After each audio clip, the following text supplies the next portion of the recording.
Today is a sad day because the pre-orders are ending. After today, you can no longer get the crazy deals with the $900 trade-in credit maximum for the S25 Ultra.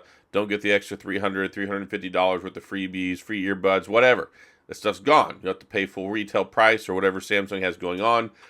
Last minute, got an affiliate link in the description if you want one. Now, the phone, is it worth buying? Absolutely.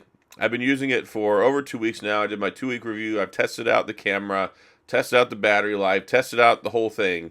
And, of course, as much as you can in 2 weeks as a daily driver, right? I know some people are like, well, you can't fully test something until you've had it for months. Okay, that's the limitation. I've had it for just over 2 weeks, and I like it. I think it's my favorite Ultra series phone that they've made. I like the form factor, easy to hold. The screen does look better. I do still love the anti-reflective coating that's on here. Like, you can see the reflection from the light on my screen just barely here.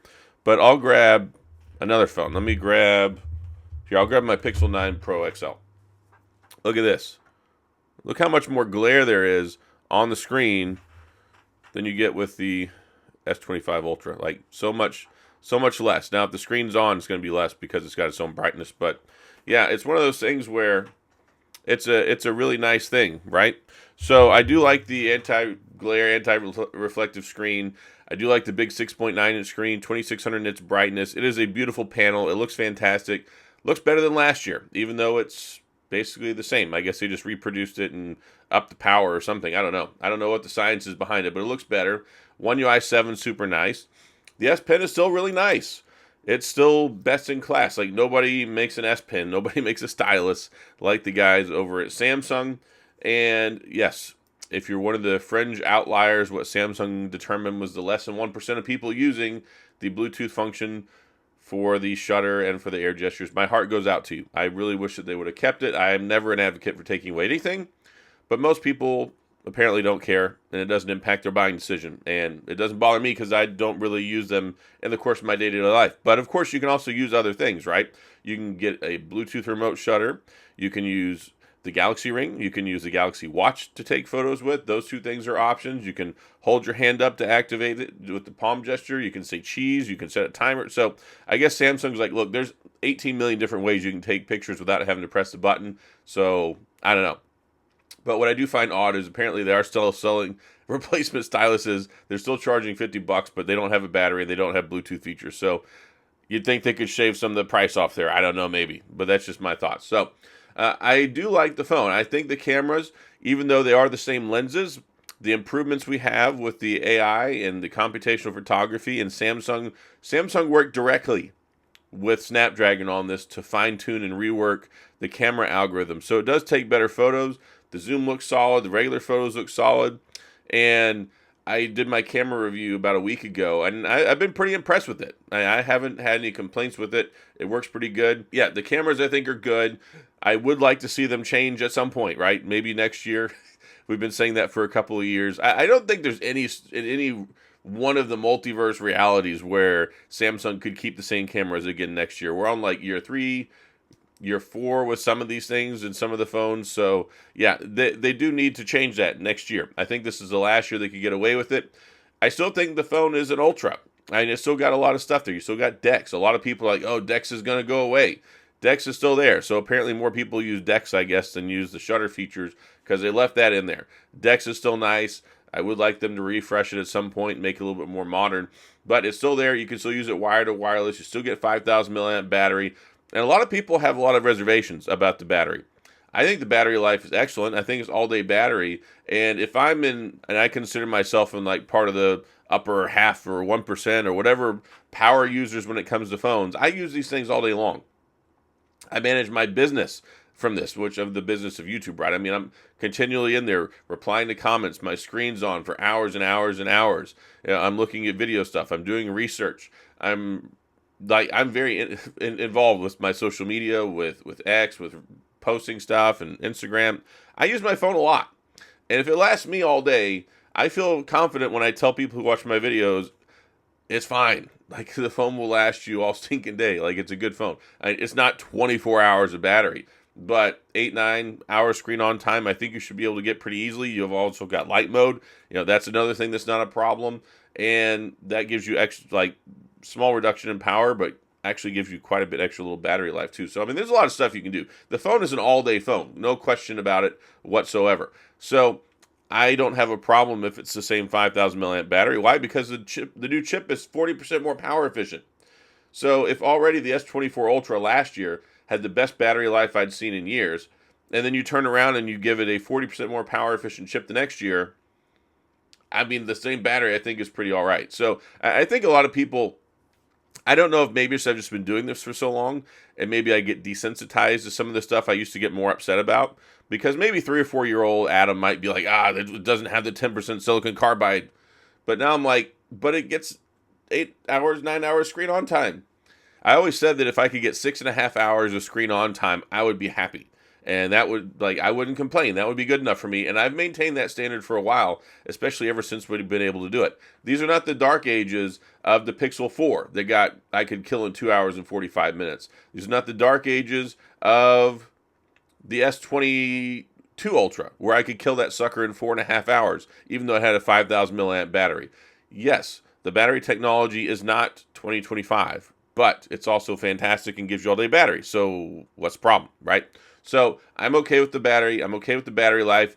I'm okay with the camera. I'm okay with the, I like the phone. Like the stuff, I'm okay with it.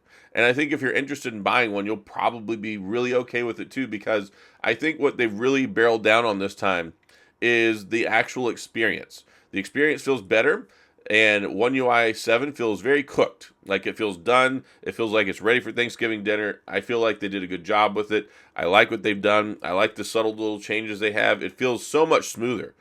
It feels smoother to me. It feels more responsive. You still got the 120 hertz refresh rate, beautiful screen, and I've really been enjoying using it. I like the big colorful icons. I'm not even using it on the more saturated mode. Like, you remember everybody got mad last year with the S24 series phones because it didn't have the vividness that they expected in their panel, because Samsung tried to be more natural and be more like iPhone. I still have mine on that setting. I don't have the vividness turned up. I don't like that extra contrasty, extra saturated look. That's not for me, but it is for you. You can do it. And that's one thing I love about Samsung. One thing I love about Android. They give you the options.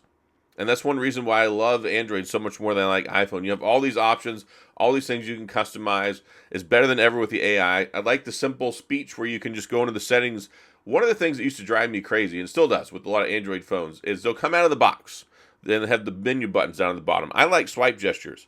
Well, with this one, you can just be like, search swipe gestures and pull the sucker up in the settings.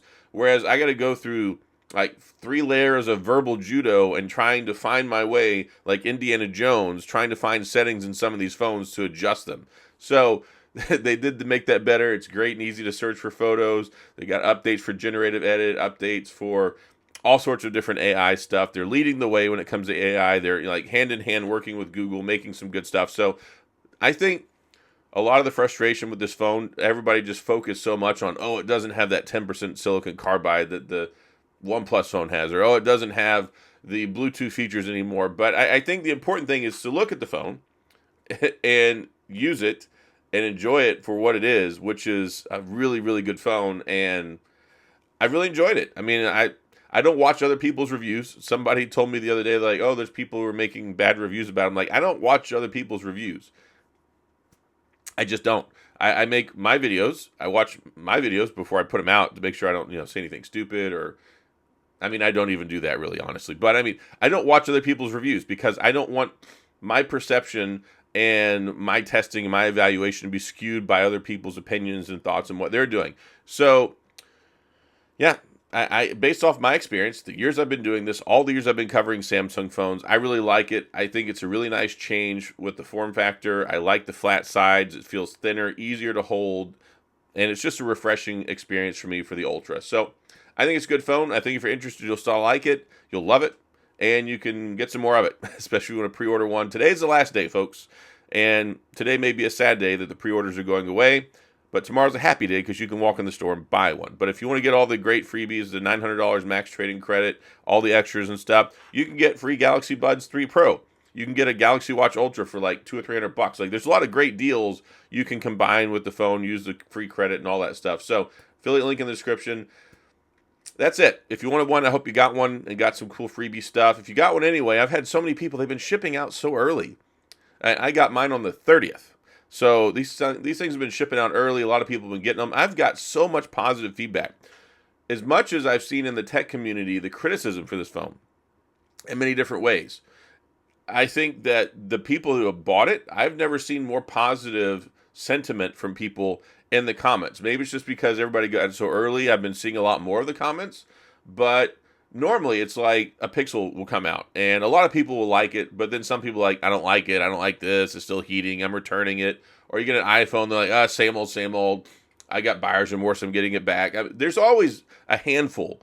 And I've just had overwhelming positive responses from people with this phone. It's really, really cool. I mean, Samsung, I'm sure, would be happy about it. I don't think sales are going well, which is probably why they have all these great deals.